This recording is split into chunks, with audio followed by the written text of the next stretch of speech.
The Acts of the Apostles, chapter 13. Now in the church at Antioch there were prophets and teachers: Barnabas, Simeon called Niger, Lucius of Cyrene, Manaen, who had been brought up with Herod the tetrarch, and Saul.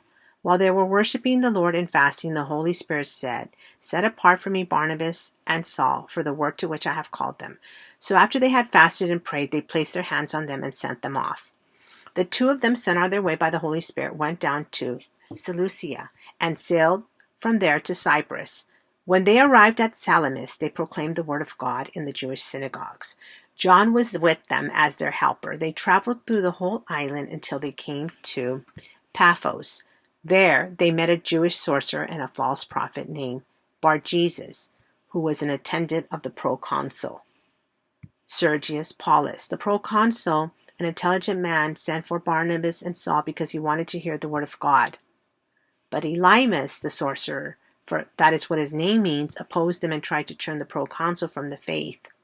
Then Saul, who was called Paul, filled with the Holy Spirit, looked straight at Elymas and said, "You are a child of the devil and an enemy of everything that is right. You are full of all kinds of deceit and trickery. Will you never stop perverting the right ways of the Lord? Now the hand of the Lord is against you. You are going to be blind for a time, not even able to see the light of the sun." Immediately mist and darkness came over him, and he groped about, seeking someone to lead him by the hand. When the proconsul saw what had happened, he believed, for he was amazed at the teaching about the Lord. From Paphos, Paul and his companions sailed to Perga in Pamphylia, where John left them to return to Jerusalem. From Perga, they went to Pisidian Antioch. On the Sabbath, they entered the synagogue and sat down. After reading from the law and the prophets, the leaders of the synagogue sent word to them, saying, "Brothers, if you have a word of exhortation for the people, please speak." Standing up, Paul motioned with his hand and said, "Fellow Israelites, and you Gentiles who worship God, listen to me. The God of the people of Israel chose our ancestors. He made the people prosper during their stay in Egypt. With mighty power, he led them out of the country. For about 40 years, he endured their conduct in the wilderness, and he overthrew 7 nations in Canaan, giving their land to his people as their inheritance. All this took about 450 years. After this, God gave them judges until the time of Samuel the prophet. Then the people asked for a king, and he gave them Saul, son of Kish, of the tribe of Benjamin, who ruled 40 years. After removing Saul, he made David their king. God testified concerning him, "I have found David, son of Jesse, a man after my own heart. He will do everything I want him to do." From this man's descendants, God has brought to Israel the Savior, Jesus, as he promised. Before the coming of Jesus, John preached repentance and baptism to all people of Israel. As John was completing his work, he said, "Who do you suppose I am? I am not the one you are looking for, but there is one coming after me whose sandals I am not worthy to untie. Fellow children of Abraham and you God-fearing Gentiles, it is to us that this message of salvation has been sent." The people of Jerusalem and their rulers did not recognize Jesus, yet in condemning him they fulfilled the words of the prophets that are read every Sabbath. Though they found no proper ground for a death sentence, they asked Pilate to have him executed. When they had carried out all that was written about him, they took him down from the cross and laid him in a tomb. But God raised him from the dead, and for many days he has been seen by those who traveled with him from Galilee to Jerusalem.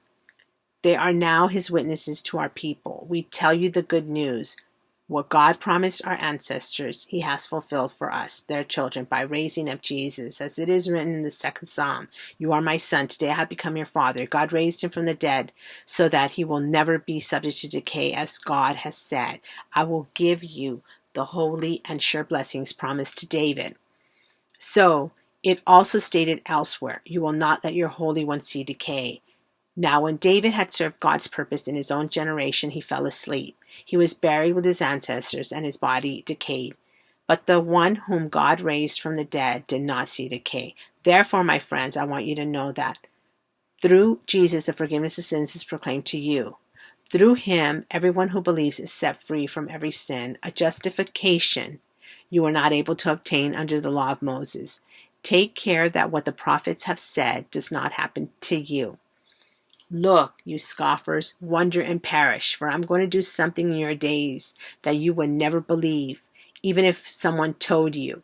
As Paul and Barnabas were leaving the synagogue, the people invited them to speak further about these things on the next Sabbath. When the congregation was dismissed, many of the Jews and devout converts to Judaism followed Paul and Barnabas, who talked with them and urged them to continue in the grace of God. On the next Sabbath, almost the whole city gathered to hear the word of the Lord. When the Jews saw the crowds, they were filled with jealousy. They began to contradict what Paul was saying and heaped abuse on him. Then Paul and Barnabas answered them boldly. We had to speak the word of God to you first. Since you rejected and do not consider yourselves worthy of eternal life, we now turn to the Gentiles. For this is what the Lord has commanded us. I have made you a light for the Gentiles, that you may bring salvation to the ends of the earth. When the Gentiles heard this, they were glad and honored the word of the Lord, and all who were appointed for eternal life believed. The word of the Lord spread through the whole region, but the Jewish leaders incited the God-fearing women of high standing and the leading men of the city. They stirred up persecution against Paul and Barnabas and expelled them from their region.